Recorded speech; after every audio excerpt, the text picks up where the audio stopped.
So, I'm Dolor Rose. So, ngayon ipapakita ko naman sa inyo guys yung ating Sana 1.0.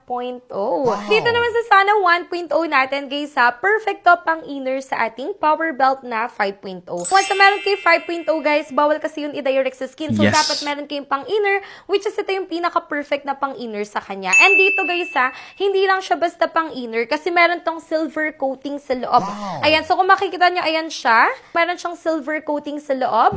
Ayan na nagtatrap ng inat sa ating tiyan hanggang sa tayo ay pagpawisan. So, magandang kombinasyon with belt, guys, para at least habang nagtitrain ka, is pinagpapawisan kayo. So, perfect to for only 599 pesos. So, ito yung papang-inner mo sa ating 5.0, guys. And kung gusto mo siyang gamitan for workouts, ayan, pwede mo rin siyang gamitan para more on pagpapapawis yung ilalabas sa inyong tiyan.